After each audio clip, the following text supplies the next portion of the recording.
Hey everyone, glad to be here with all of you. Thanks for joining us. Thanks to our coaches for being here. I know we have a lot of alums in the audience right now, which is perfect. That's what we're talking about, building that alumni connection.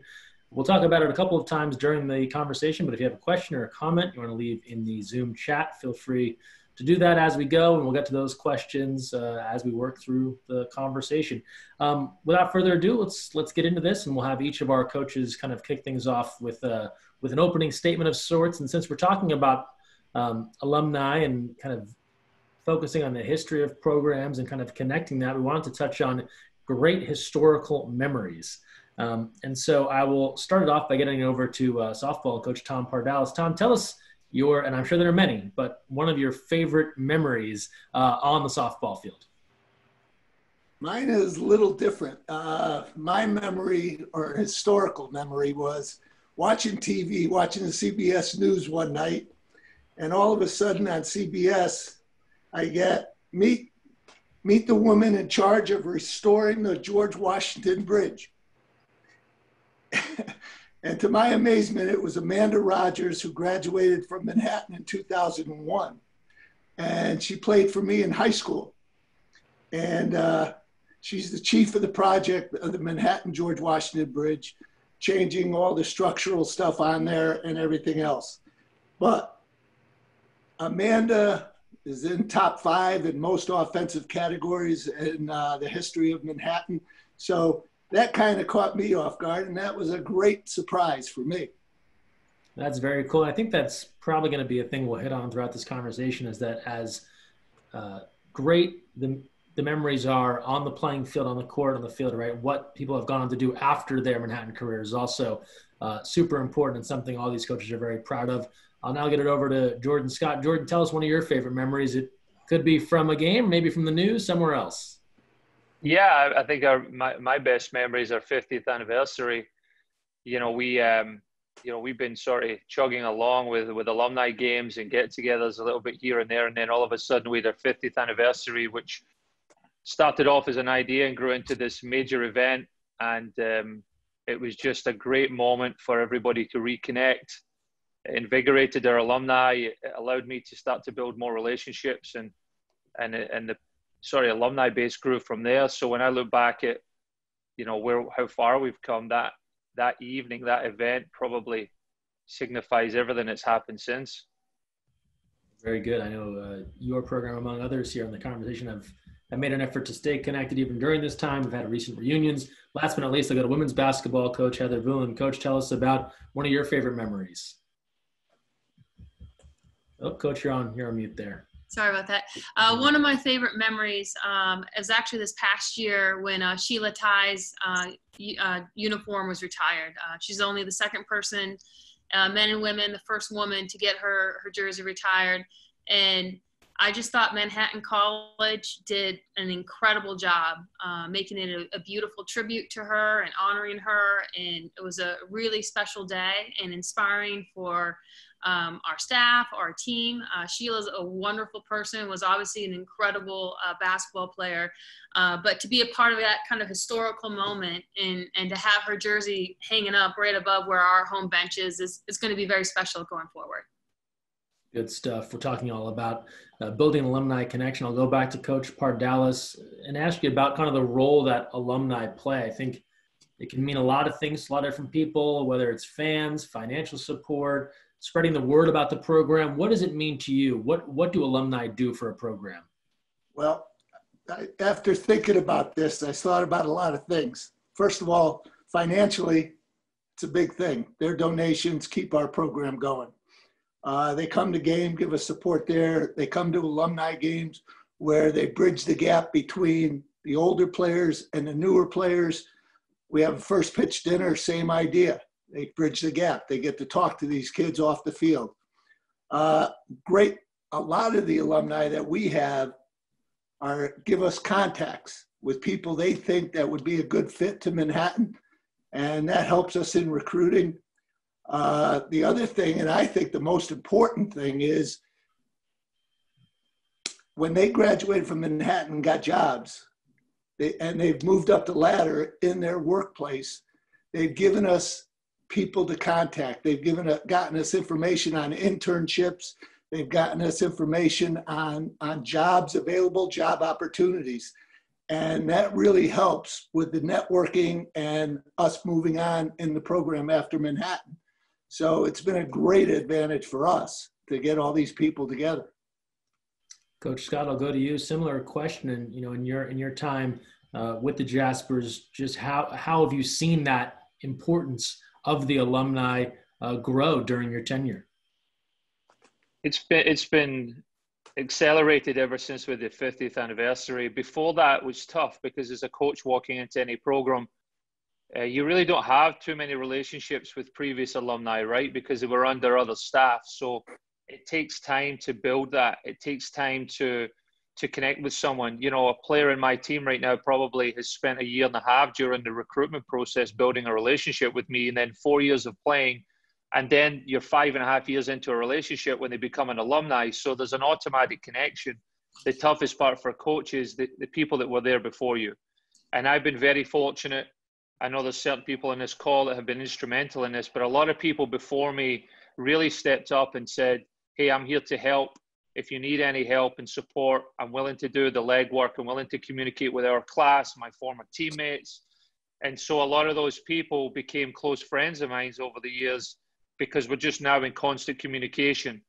And so as the relationships build with your alumni prior to you being there, you'll find that the numbers will come back. And I think that's the key to this is you have to build relationships with your alumni. They are who you represent. And it is not your program, it is their program. And as people graduate through you, you'll be able to build something that, as Tom says, will support the incoming groups for many years to come. And in some cases, they'll based on my group, kick back and help out when you really need it. And no greater example of that than the Gaelic Park Athletic Centre, where we built a state-of-the-art facility on the backs of all their effort. Yeah, you're exactly right. That is a physical example, a permanent example, right, of what the support can offer when it comes to alumni. Heather, last but not least, I'm sure you'll hit on a lot of these things as well, but in your experience, what role have the alumni had? Well, to me, it's, just like Jorden was saying, I just took the program over 4 years ago. So sometimes it's easy to kind of slide in and start building those relationships. And other times, unfortunately for us, some of the alumni connections had kind of fallen down for a period of time. So it took some time to just kind of build trust with the alums that we're here to stay. We're here to make an impact on and off the court with our student athletes. And now I feel like we built trust, and there's just a lot of excitement about what's going on with Manhattan women's basketball. And it's so much fun having the alums be a part of that, especially now 4 years in. We have players that have graduated that we coached, and it's a lot of fun. Really exciting news for us. May Parahus, who just graduated a few years ago, just had her wedding on Tuesday. So my staff and I were all able to watch the Zoom link, obviously because of COVID. And it was absolutely beautiful. And it was just special, that first year we were here thinking, 3-4 years later, we're going to be seeing her walk down the aisle. So, I just feel with the alums, like we have a saying in our locker room, sometimes you get a chance in your life to be a part of something bigger than yourself. And when you get that chance, give it everything you got. And I think alums represent what that means. And so it's exciting to bring them back to Manhattan College and to each other, because sometimes when you start your life, life happens, and some of those close connections you had with your teammates kind of drift away because you're so focused on, right here, right now. And so I just feel over these last few years, not only have we brought them back to the program, but we've also brought them back together. And that's for me, that's one of the really fun things that I felt like our alumni networking has done. And I'll switch our order up here just to keep things a little fresh. So Heather, I'll stick with you about learning the history of your program. All the coaches have talked about, well, whether you've been here 4 years, 10 years, whatever it might be, you try and come in and immerse yourself in everything. And as you alluded to, some of those connections maybe aren't there. So you have to try and like manufacture that over time. How did you go about learning about the history of the program and trying to build some of those connections? Okay, well, first off, I was spoiled. My athletic director is one of the most decorated players in our program's history. So Marianne has been a really tremendous resource in terms of just, sharing with me, kind of the path the program has taken since she's been a part of the program, through the program, what former coaches were active with the alums, maybe not as active with the alums, and what alums would be excited to get connected again. So that's been a really great resource. I already talked about Sheila Ty. Sheila has really been a really fun and dynamic personality. We had a 40th anniversary celebration a couple years ago, and she was incredibly instrumental in terms of bringing a lot of alums back for that. Annie Selesky, another alum, has been really someone that's consistently, when we have events, has gotten people under her wing to come back. So in terms of the history, I've been blessed that Marianne kind of introduced me to some alums, and then the alums that I've met have just been really generous with their time and being willing to also kind of act as like captains for us in terms of working and helping us invite people and get people's contact information updated so we can have connections with them. Jorden, you hit on this 50th anniversary celebration, a great way to kind of try and bring people back to campus and get them excited. In addition to that, what else was your process to try and understand who your alums were and kind of build back some of those connections? Similar to Heather, I was very fortunate. I had a guy who's on a call right now, Tom Lindgren, who wouldn't, he doesn't stop with this stuff. And I'm very fortunate, that he didn't, because it motivated me to continue to reach out to people and connect, and then slowly but surely build up. And what we've done over the years is we've done several things that have allowed us to build. One of those things was we established an alumni committee. We picked people from different generations, and we established 10 people that we felt could spread the message. People that were maybe still connected with groups in their generations, or people that were respected enough that people would listen to them, because not everybody had a great experience, and it's tough sometimes to try and get them back. You have to beg for forgiveness a little bit and tell them that we're working hard to change things and stay connected and be positive. And what's happened is they bought into it.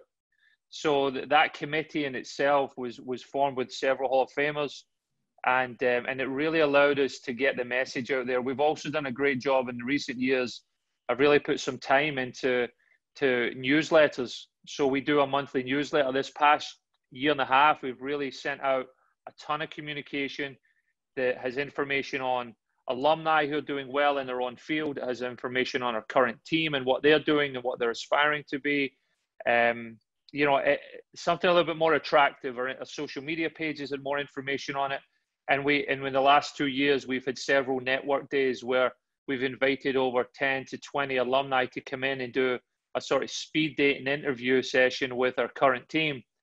And that just made them feel important, and they are, and it made them feel part of the program, which they are. And when you have that engagement and you have that connection, then it's easy to pick up the phone and talk and correspond. So it's been a lot of things and a lot of events, but it really has been led by people like Tom, Bo Cassina, who really put the time in to keep us going. And then we'll go over to Tom Pardalis, softball, and same question to you. Just that role they've played and how it's worked out. Yeah, it was interesting for us because when I first got there, I inherited a team of 7 juniors, 3 sophomores, and the rest were all freshmen. So I was lucky enough to have Chris Rahe, whose daughter played for us when I first got there. And Chris knew a lot of people, but we also had who I call a super fan, Rich Lawrence, who graduated from Manhattan. Rich goes to all the basketball games. He goes to all the softball games. He's just constantly there. But I picked his brain. He was willing to give us information on people from the past So we were able to connect with a lot of people through Rich Lawrence and Chris Rahe. So that really helped us a lot. I went to the alumni group on campus and asked them for names of people, that figuring they'd have it from the yearbook. Well, I went to this, they had a section on softball in there, anybody that had softball. Little did I know that they were talking about intramural softball. So that didn't really help me too much. So it was basically getting connections from previous teams, our players, and parents that we met along the way. And that's what got us started, basically. Good stuff, and a nice foundation to kind of build off of there. Tom, I'll stick with you, and this is something that we have come across in every conversation we've had this summer, a passion for just being a Manhattan College Jasper, right? Whether you're in school right now, you're a coach, you have some affiliation. We were telling the story earlier. Someone sees someone else wearing a Jasper's t-shirt or sweatshirt, and there's just this immediate like excitement, and they light up. Why do you think that bond is just so strong? People have such a sense of pride to have been a part of Manhattan College. Well, you know what? It's a funny thing because that's part of my recruiting speech. It's a great school. It's a small school with a huge reach.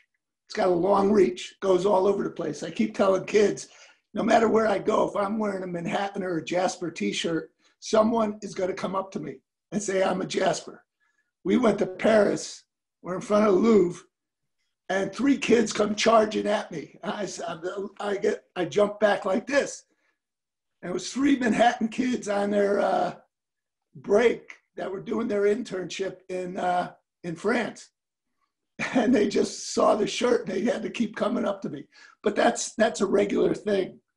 The alumni take care of themselves. They take care of each other. Dr. Saukin, and Dr. Saukin's going to love this because Dr. Saukin tells me all the time, New York City is run by Manhattan grads. Every big project in the city is a Manhattan grad. And he's right about it. And that's part of my spiel. And our family is strong, and that is what Manhattan College is built on. It's a family value program, and that's what our softball is built on.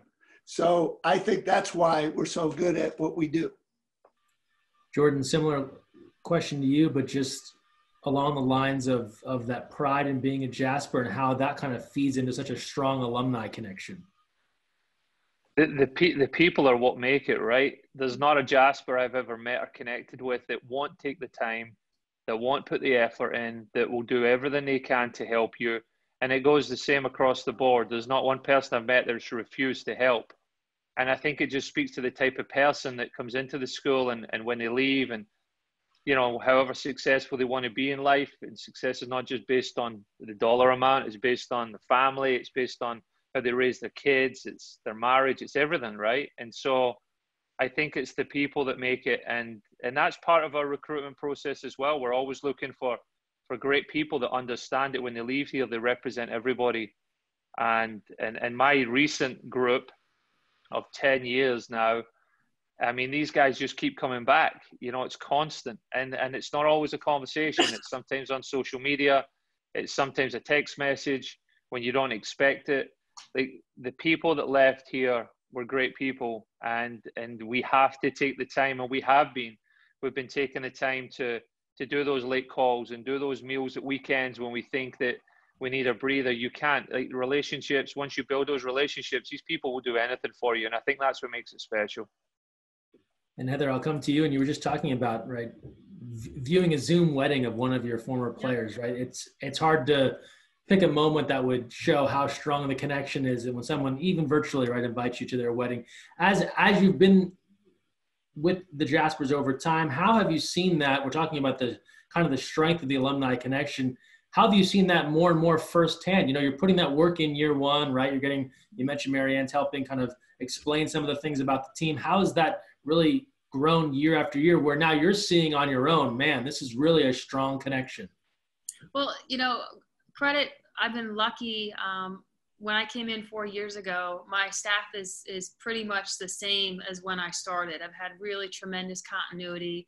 I feel Allie and Callan and Rena and Kiki have all been all hands in terms of working those connections, because it's just not one person. It's a whole team working together. Callan does our monthly newsletter. She has done an absolutely incredible job. All of my assistants are very engaging, and they each kind of have like a pocket of alums that they're kind of connected with.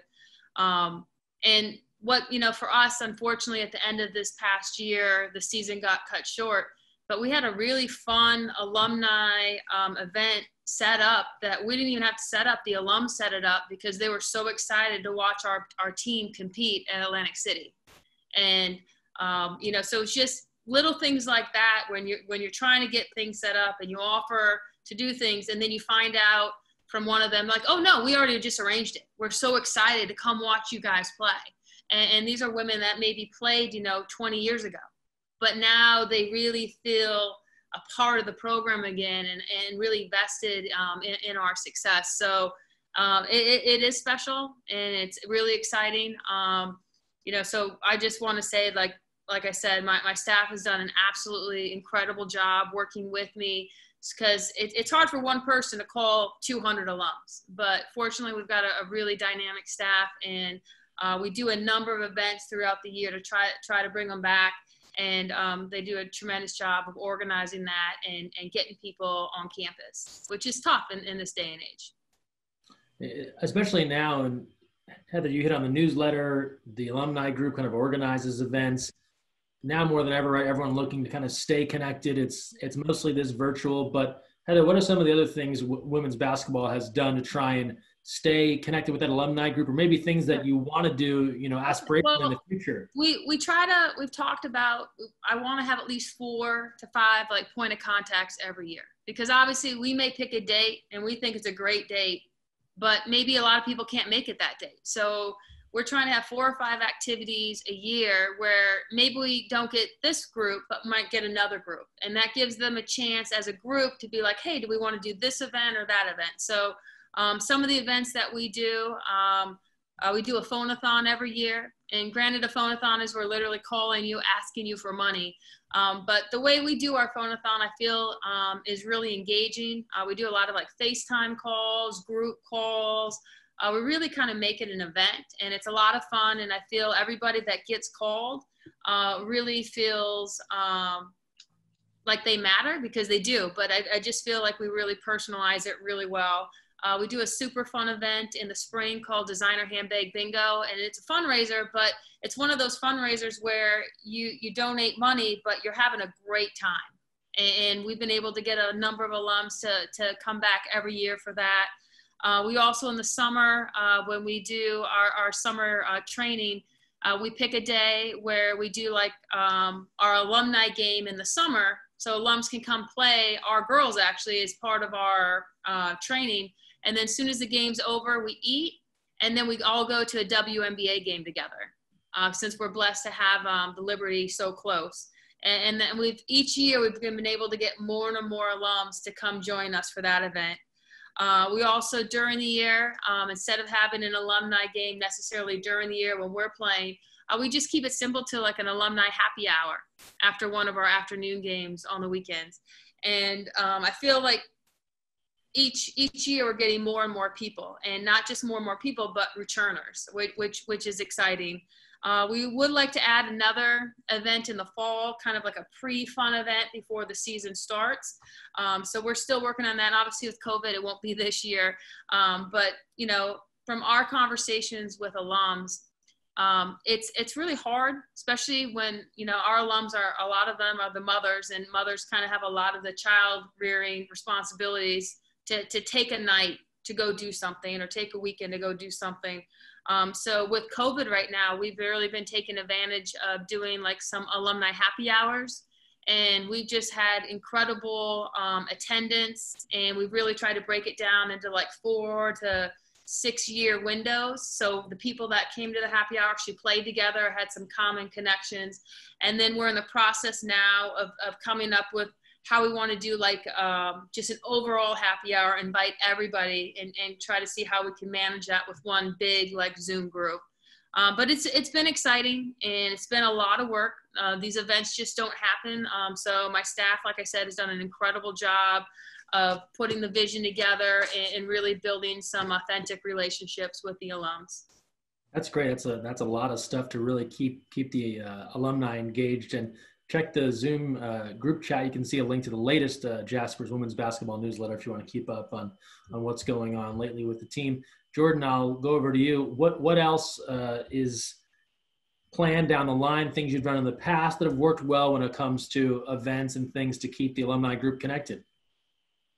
Yeah, I mentioned some of them earlier, the constant communication, but I think what goes missing in all this is the ability just to pick up the phone and have a conversation. Like, you genuinely need to be able to build relationships with these people. So we could we can do all the communication. We do newsletters, email blasts, events like today. This is great. Network days, we've done them before just for the program, which built into more of a department thing. We do alumni games every year, but that's not always feasible either, because you're asking people to come on a specific day at a specific time, and you just hope that people are willing to jump on a flight. And I just don't think that's going to be possible. The virtual events are good as well, but you also deal with an older generation, and some people maybe just are not that tech savvy, right? So you really cut out a ton of people on that. It's good for numbers, absolutely, but I think the thing that we really need to do is just be able to pick up the phone. I think that's critical. I think people love a conversation. They love to hear how the boys are doing. They love to hear their program is. They have questions that they want answers to, and you have to be available to them. An email is just not going to work all the time. So I do my best to connect with, again, that strong committee group or people in that fringe, and they're able to get the word out. And what I've had more recently, which has been really good, is previous coaches. So a lot of the previous coaches who were either let go by Manhattan or walked away have actually came back to help me. And what they've done is they've actually reached out to people they recruited their relationships with, and they're coming back. So I think that's also lost. I think once you've been part of the program, and my program as a coach, if I ever left down the line, heaven forbid, I have to leave at some point, I'm always going to be available to give back, because the program matters, and we're part of what's been built. And I think that a conversation, a text message now and again just goes so much further than the newsletter. The newsletter is great, but you could read that in 5 minutes. A conversation is gonna be a memory forever, right? So that's just how I approach it with our guys. That's a great tip. Important to build real personal relationships, like you said. Coach Pardalis, we'll come back to you. And I know one of the great things that you did during this time was kind of a class notes segment on some of the social media channels. But what are some of the other things that your group has done to connect with those alumni, and maybe things you want to do in the future? Yeah, I think Jorden hit it right on the nose. The program is bigger than any individual. So no matter what goes on, it's building a program, and that helps us. And we do a lot of the same things that Heather does and Jorden does. We have the alumni games. We have newsletter. We have a first pitch dinner to kick off our season just before, and that's worked out real well. We send out Christmas greetings. We send out a postcard with a team picture and a letter. All this stuff is done. What we did on Instagram, my assistant, Kat, she does a great job on using Instagram. We highlighted one of our alumni each week. And I couldn't believe how many alumni responded to our questionnaire. And it was great putting them on. And we also got people that we didn't know that found this out. So it was a great way to connect with the alumni, and it helped us a lot. And Tom, I'll stick with you as we kind of try and rotate around. And by the way, if anyone has questions for these three coaches, comments about what we're talking about, feel free to drop them in the Zoom chat here. If you're a fan of any of these three teams, there is a lot of stuff to get involved with. So there are newsletters, going to be a lot of events going forward.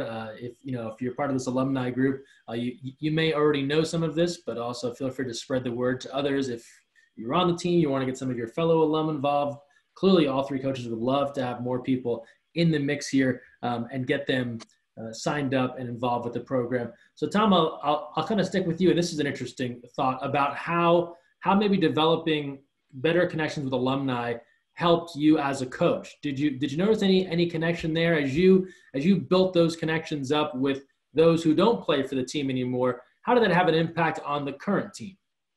Well, it helps us out because when they get together, the alumni talk about things they had and the things the girls have now.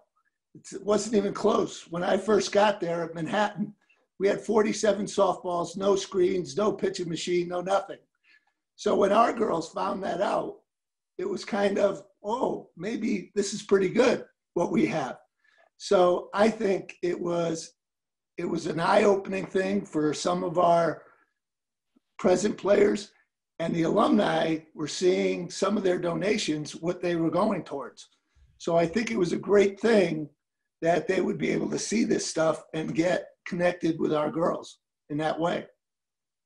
Jorden, I'll come back to you and along the same lines as far as how building a better connection with alumni perhaps helped your growth as a coach. You talked about being able to have those phone calls, right, and answer the questions, and they want to know what's going on with the team or the strategy. How has that helped you out as a coach as you've grown? Just understanding the history and where it came from, I think, makes you want to just put more time and effort into it. You know, there's always a starting point for every program. So you just hope that year after year, you continue to develop, improve, and add. And I'm just on a segment in this whole program that's been here for over 50 years now, obviously. You know, I think it's I feel by talking to them, you get this sense of responsibility that it can't slow down, that it can't be held up, and that everything that you want for the future of the program to keep up with standards around the conference in the country, you have to fight for it, because in every institution there's always a fight to where resources go, and you can't give up. You got to work with your alumni to gain the support, and then you've got to be able to step in front and say, this is why we have to move forward with this. And GPAC is a great example. GPAC has absolutely changed the way we do everything, changed the way we recruit, changed the way that our players prepare, changed the lifestyle and their health, the student health and welfare.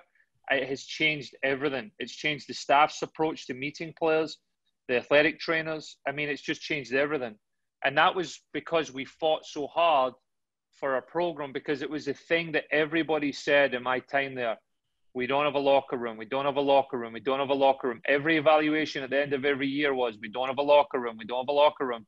So instead of complaining about it, we did something about it. We put a team in place, an alumni support in place, friends, family, everybody got together, even myself. We did what we could financially, and then we relied on our administration to really lead the charge. And when Marianne came in, she sort of jumped on that and accelerated the process. And then obviously the school supported us throughout the whole every stage that we were there. And thankfully now we have a place that we can really call home and set us apart.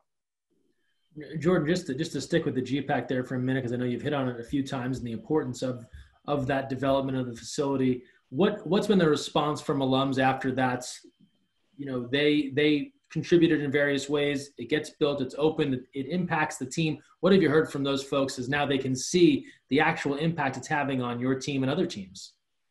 Yeah, I think there's a variety of different emotions from them. There's one that, why didn't we have it, right? And then there's two, I can't believe we got this done.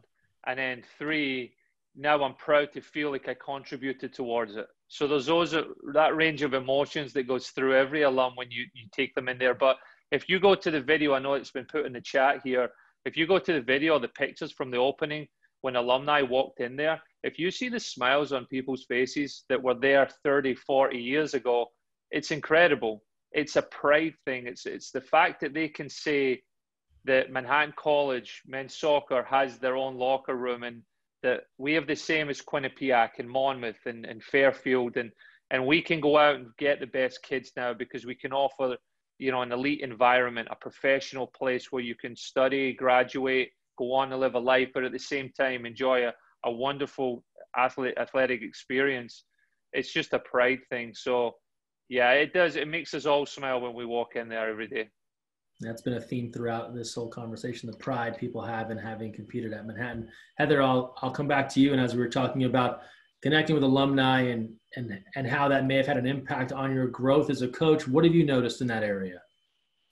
Well, the thing for me is I feel we've been blessed. Actually, a number of our alums have stayed within basketball in terms of still coaching or some type of coaching. So it's just been fun to see people still so invested in the game. And then also we've been blessed that a few of them are actually have recruits that we're actively trying to get. So it's been kind of nice that whole full circle. But, having the relationships with the alums just makes you want to do everything you can to win and to put out a championship product because they've worked so hard. Like everyone has said, like for most of our alums, they didn't have very much to show for it. All right. And then like Jorden had already alluded to, Marianne has done an incredible job since she took over as athletic director to really amp up our facilities to get us to be more competitive within the MAC and within the Northeast. Like, GPAC is absolutely outstanding. Like my team doesn't even use it, but we still mention GPAC to our recruits just to show the level of investment Manhattan has in our student athletes. And, we got a beautiful locker lounge, this past year. We got a new court after using a court that probably was a few years too long. So there's been a number of great things that have been happening that our players or our alums never got to benefit from. And so it's fun when they come back and be able to give them a tour. And I'm sure, like Jorden said, like to give them a tour and see their faces and their reactions, because they can imagine how special and how much more fun our players are going to have having those facilities and those resources at their fingertips. Heather, both you and Jorden talked about big recent anniversaries that your programs held, and women's basketball had one, as you touched on not too long ago.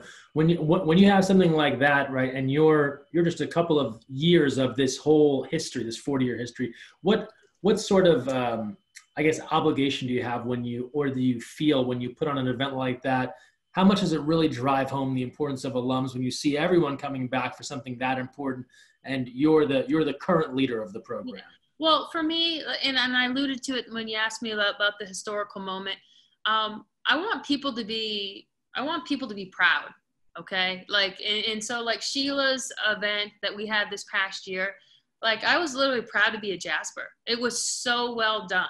Okay. Same with our 40th anniversary. Welcome back. It was just beautifully well done, because sometimes you only get one shot to make an impression. And for me, I feel really, hitting those two events out of the park has really just, raised the level of excitement and expectation at the same time of what we're going to try to be doing going forward. So as for me, I always try to put a championship effort in anything I do. That's what Play Green is all about. That's what my life is about. That's my approach. And, I definitely want to respect and honor those alums, like especially the ones that are my friends now. Like I really feel over these past 4 years, they're just not somebody we know like that. Like when they reach out to congratulate me on a win or a hard fought game, like it's from a different place than just like, oh, she's the head coach. So I'm very blessed that we've got such a great alumni base. And, I'm just hoping with COVID, we can have a season, because I think we're going to have a very special season with our roster this year. Totally agree. And a lot of people are hoping that things will work out come this fall, winter, and spring. Jorden, your program also had an anniversary not too long ago that you've touched on a bit here so far today. How did that event really kind of galvanize that alumni group and build some momentum for support that they want to offer going forward? It was everything. In fact, it started a year before that because, we had a lot of preparation. So we had to engage a lot of alumni. Tom Lindgren, Bo Cassina, Lou Custodia, Tim Harley, Frank Gizzo, all these guys, Larry Grassi, all these guys just wanted to bring everybody back to have a good time. We had people flying from New Zealand. We had the first coach ever who sadly passed away. His wife, who was still a teacher at the school at the time, stepped up and made a speech. I think the best thing for me was the fact that we had the administration in the front row, who probably looked around the room and went, wow, what an impact men's soccer had. Because we had grown men on the stage crying about their relationships with their teammates and how it meant everything to them, that they could still connect with them.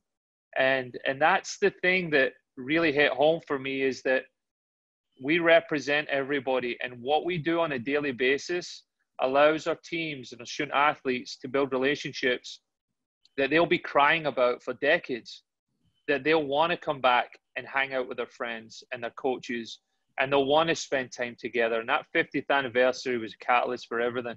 And if people who haven't seen it online want to go online, have a look at the impact it had, take a look around. It was incredible. It was like one big family had just all got together after decades, and everybody was just so happy to spend time together. And it was incredible. It was probably the highlight of my 10 years at Manhattan, hands down. I'll go over to Tom now. And Tom, I want to go back to that first thing you talked about, watching the news, and that being one of your favorite moments. And of course, you want to win the games you play, and you want to do well in conference and go to the NCAAs and all of that stuff. How does that compare, though, right? You have this, when you're able to see some of your players, even maybe someone you didn't coach, but they wore that same uniform, and now they do something great. How does a feeling like that compare versus what you want to try and do with a current group in a given season? You know, to me, that's the most important thing, is watching. We sell Manhattan College. That's what we sell. And these parents are giving these kids to all these coaches. And softball's great, basketball's great, baseball's great. But you know what? You got to prepare them for what they're going into. And I think that's what Manhattan does. And I look at my list here and I see I've got doctors, I got engineers, I got teachers, I got business people. That's where they've gone. And the thing I'm most proud of is 12 years at Manhattan. 3 kids have left our program in 12 years. All right, 3 kids have dropped out. So all those recruits that we've brought in, they've stayed. They've bought into our program. They've bought into Manhattan College. And from there, I have 4 parents that have kids that have come and played for me. They're Manhattan grads. That's important. All right. So all this stuff fits in, and it's a great atmosphere. So to me, watching these kids move on and into professions, that's what I'm most proud of. That's what I love seeing. Tom, I'll stick with you. We've talked a lot about what you do to engage someone who's no longer on campus, right? So you want to try and connect with alumni that aren't there anymore. You want to have those phone conversations. You want to send them things, emails, that sort of thing. But one of the great ways they're going to want to come back is if they really loved their experience while they were there. Now, I imagine as you're coaching, you're not actively thinking every day, well, how do I make this so great that they're going to be a supportive alum? But what is it about your team's culture? And I'll ask this to the other 2 coaches as well. What are you doing during that 4-year period that creates an environment that they then want to be part of it after they're done? I think it's what we talked about before about being a family. I think, and not losing people and being truthful and honest about what our program's about. And we're that from the first day we meet these people and we start recruiting them. And I think because we do what we say and we take care of these kids when they're on campus, and even when they're off campus, like now, we're doing a lot of things now. Coach Cat is phenomenal with the computer. I stink with the computer, I'll tell you right now. This is about as far as I go looking into this thing right now. But she is phenomenal, keeping them engaged in the program. The same thing with the alumni. She's keeping them engaged in the program. And I think that's what the people buy into is our family, the way we treat the kids. And we're honest about what we're selling, okay? I think that's huge. So our connections with the internships that we get from the people before us and the job opportunities that they present, that's all big stuff for us. So I think that's important. Jorden, similar thought to you, right? You want to have this successful program, and maybe that's just how it goes, right? By having a good team culture that automatically breeds an alumni group that will want to stay involved? You obviously have to stay in communication with them, but are there things that you think your group does that helps lead to a group of alums that want to stay involved with men's soccer? I think it's always about giving back. You know, even when you're at the school, you're giving back. You know, you want to give more for the school. You want to give more to your teammates. You want to give more for your coaches. You want to give more for your players. And when you leave, generally in life, you want to help and support people you love and you care about and have been there for you through the tough times. And that's it. That's it. When you pick up the phone and have a conversation, you're not asking for anything. You have this relationship where if either of you are in trouble, you can be there for you. Alumni might call me up and ask for help in a certain situation. I might call them up and ask for help, because that's what family and friends do, and that's who we are. There's no better way. You don't need to manufacture an environment that should just be natural to everybody. In that, if I'm there for you, you're there for me. That relationship never ends. Even 10 years down the line, when you need a reference for a job or a new, you know, or you, like as Heather said, getting married, you might need some help. You might need something, and being there for everybody all the way through. And that's the thing about the previous generations before me. Every time I've took someone for a glass of red wine or I've picked up the phone and begged for help, they have always been there for me. And that's the key to it. Even to this day, they'll call me up and ask me for insight or information about how our program's doing, where we're heading, what's the next thing for us now that GPAC's done. And you have to have those aspirations, because you're going to need them at some point. And that's the whole basis of team sports, right? Being there for each other. And it's kind of bled now into the post-playing careers for so many. Heather, similar question to you, you know, not so much even connecting with the ones you didn't coach, but maybe now things you're seeing from ones you did. There's obviously big moments. People want you to be a part of their life. Maybe there's something athletes have even said to you that has let you know, yes, the thing we're doing here with these athletes every day is a thing that is creating a strong alumni group. Yeah, so for us, like I said, we just finished our 4th year. You know, part of, you know, when you earlier asked about how do you get your athletes to want to come back and everything, I think it starts with the recruiting process. You know, like Tom was alluded to earlier, like during the recruiting process, like it's on you to recruit the type of character you want in your program.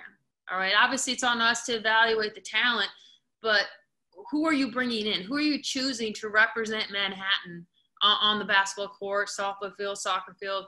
And I feel like we've done a really good job of bringing players in that understand what we're about, what Manhattan's about. Like, that's one of my favorite things about working here at Manhattan, is that we are a mission-based school.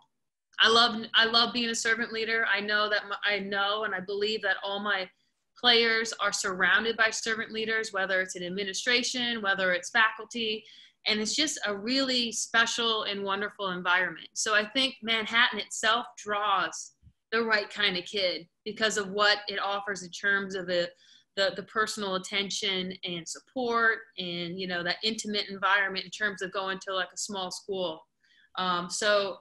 So for me, you know, I feel like the kids are just, the student athletes we work with are just wonderful. And another thing we haven't really touched on too much is with social media these days. Like, it's so much easier to stay in touch and know what's going on with our alums and with our you know, recent alums. You know, like with Instagram, Twitter, Facebook, everything. You're really getting an intimate snapshot if you just look online about what's going on in their life. So it's really easy to be able to have some great conversations because you can just kind of stay connected that way also. And make sure you check out the group chat, a couple of links there to some of the social media accounts. All these teams have social media accounts, as Heather alluded to. You can follow, get updates of what they're doing, where they're at, good photos. To your point, like never before, right? It really can make you feel like you're around the team and part of the team in ways you couldn't in the past. Yeah. And then I'll stick with you about building relationships. I thought it was so interesting. You talked earlier about how some of these things turn into friendships. And I was almost thinking of it like parent-child relationship initially on, right? It's very different when, say, a kid is 10 or 15 than when they're much older. How do you evolve those relationships? You're coaching a player, but now they're an adult, they're doing their own thing, and it can kind of segue into something else. Maybe they still come to you for advice, but how does that evolve, and how do you kind of keep them in your orbit, even though you're not giving them wind sprints or plays to run or things like that? Okay. So I guess, I think probably for the people that I've directly coached, I think I'll probably always be Coach V. you know what I mean? But in terms of the alums where, we're around the same age, or maybe I'm a little bit younger, it's a lot easier to have that more, like we just have more in common with what's going on in our lives right now in terms of, being a mom or graduating around the same time and same type of memories. But it's just, being a mentor is one of my favorite things about being a coach. Like one of the things I like to say is I empower women on and off the court.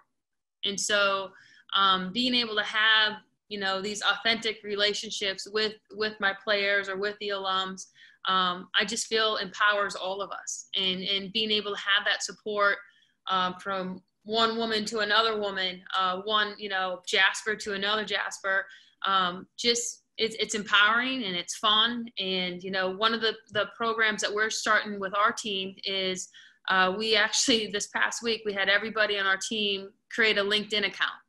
All right. And some of our upperclassmen, especially in the business world, they already kind of had their LinkedIn because that was kind of something that was suggested to them with their majors.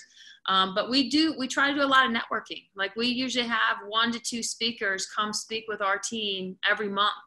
And now with the LinkedIn, we're hoping that our players, after they get a chance to meet whoever comes in, that we'll be able to connect them. And so by the time they graduate, they should have a great network in terms of looking for internships and jobs. And we're going to try to have more and more alums within that LinkedIn, so that way they can converse and work together. Yeah, it's super helpful. It's part of what we hit on earlier, right? Making that transition into the working world and how alums can kind of help bring those students forward. And if they have things set up like LinkedIn, it makes it all the more easier for those that have been on the platform. You can see it right there. It'll say, this person went to college in Manhattan too, or this person did that. You can connect easily. And they're excited. They're excited to want to give back. Like Manhattan meant so much to them. Of course they'd want to try to help. You know what I mean? So we're excited about it. I wish we had thought of it earlier, but I'm glad that we're starting it now. And I'm excited to see what will come with the LinkedIn program that we're doing.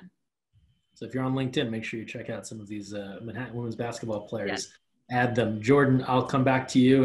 And similar thought about how you develop that post-player relationship. So they played for you. They knew you as coach. You want to keep them involved. Does that morph into some sort of a hybrid of a friendship? How do you kind of handle those things post-playing career when you still, of course, want people to feel comfortable with the program?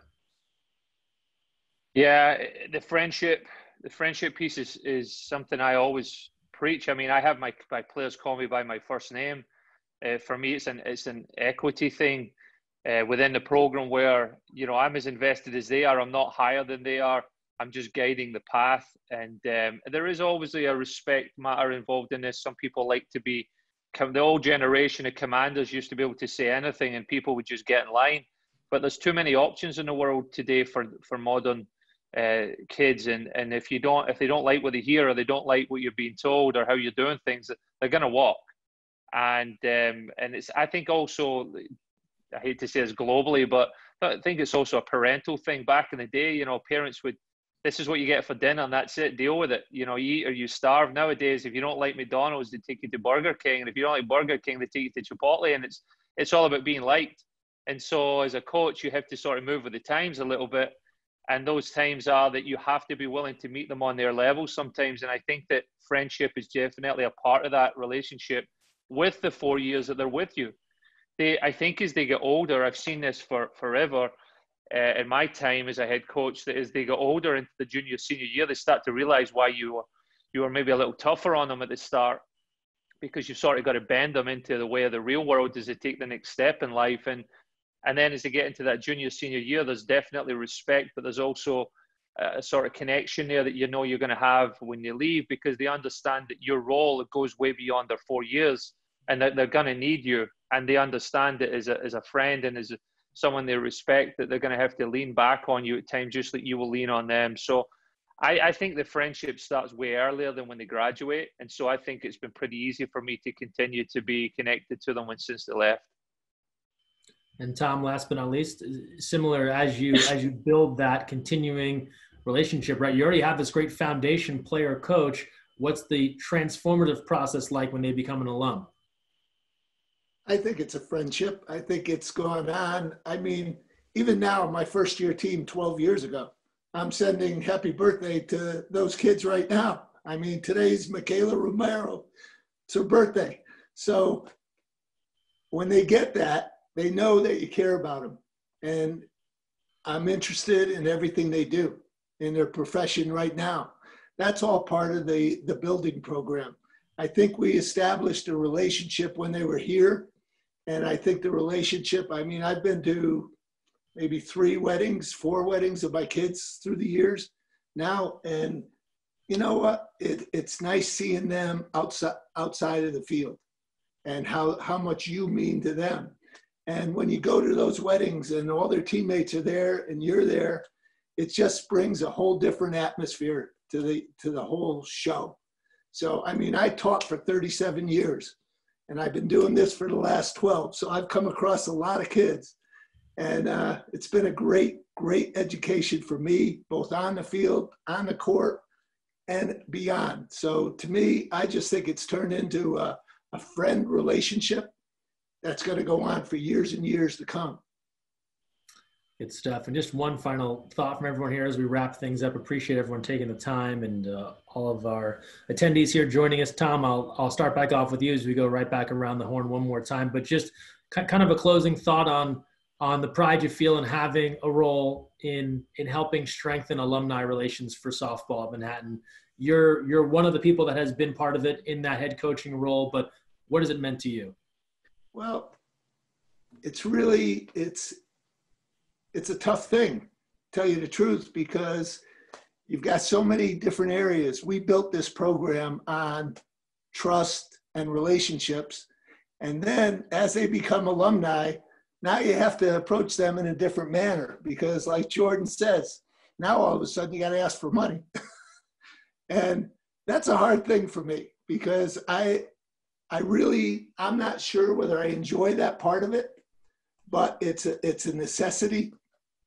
But the relationships I've made, the friends I've made along the way have been really important to the program, really important to me.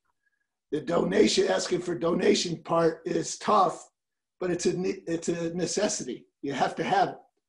But I love seeing the kids at the alumni game. They're not kids anymore. I love seeing them at our first pitch dinner. I love when they show up. I love meeting alumni when I go to Florida. We have a certain group of guys in Florida that have hooked on to us. Every time we show up in Florida, they show up at the games, and they don't have anything to do with softball. Stacy Floyd, a Hall of Famer in the Manhattan Hall of Fame, she shows up every year when we go to Florida. We go to Stetson. And I never knew her. I never knew those guys. And I've made great relationships with these people, and it's a good friendship. And I'm real proud of that. And I appreciate it. Good stuff. Thanks, Tom. Jorden, I'll come back to you for just a final thought on, as you alluded to, right, a lot of people coming before to help kind of build this foundation. Still a lot of help from past, present, future. What's it all meant to you to be involved in this alumni connection? It's been a lot of fun. It's been a lot of fun. Just being able to meet new people, build new relationships. I think in life it's so much fun to listen to the stories of the generations before us, and it just makes you feel more of a part of it than you've ever been. I never played for the program, so fortunately I'm just the guy that's been charged with setting things up so that these guys can connect. I'm just another coach along the line that has tried to build towards something. But I'm just really proud of our alumni base who trusted me in the process with GPAC when people said it couldn't be done, it would never be done. And now we have a building and a facility that will go down in history and still be there when I'm in the ground somewhere.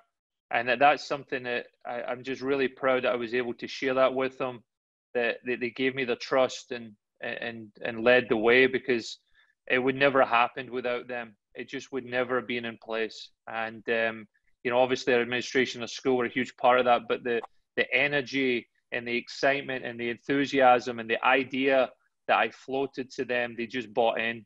And, you know, no matter what happens, I'll have been proud to have been stood with them when that place was open. So, yeah, it's been a fun ride, and I'm looking forward to more memories now that our 1977 team was just inducted. You know, we'll have a lot to celebrate in years to come. Very cool, very cool. And Heather, last but not least, as you talked about, it's been a collaborative effort, like all the coaches have said, to really build that alumni connection. But what fun, what joy, what pride have you taken in being a part of that? Oh, Coach, you're on mute again. I have children and I never know when they're going to run in, so I apologize. I'm trying to Jack and Ava proof this call here. You know, probably for me, just doing these alumni happy hours that, you know, we really started once COVID started, just watching the connections the teammates were remaking. You know what I mean? We bring them on a Zoom call, how we're all on the screen here, and just seeing them reconnect and knowing that it's not going to be a one-time thing, that they're probably going to be together again. You know what I mean? In terms of being in each other's lives. So that's been, you know, great joy for me to see that. You know, and it's been easier to get people to want to come back because I think we have such a great product to sell in terms of the group of young women that are representing us with Manhattan women's basketball. And I can't say enough how great social media has been in terms of being really able to share our story and the stories of our players. And it's been a lot of fun just to see us all trying to work together and see this thing through. So I've really enjoyed it. It's been one of my favorite parts of the job in terms of the people that I've been able to meet that actually played here for Manhattan in a Manhattan uniform. So I'm just excited to try to bring home a championship, to just have more things to be excited and talk about. But one quick thing, the Hall of Fame dinners too. I don't know if I mentioned that before. That's been another great area for me where I've met a number of alums, and I think they've done a really good job. That's a really great way to bring the alums back on campus, the ones that get honored. And then when they get honored, they usually bring their teammates back too to help celebrate them being honored. So for the Hall of Fame committee, they've also done a really nice job, at least for me, in terms of helping me connect with some of my alums. Excellent. Thanks, Coach. Thanks all three of our coaches, Heather, Tom, Jorden. Really appreciate it. Thanks, everyone, for joining us again in the chat. All social media accounts for all the teams if you want to follow along. Also, they'd love your support. If you want to offer any of your time, talent, treasure, go to gojaspers.com/give. You can help them out. They'd love your help and support.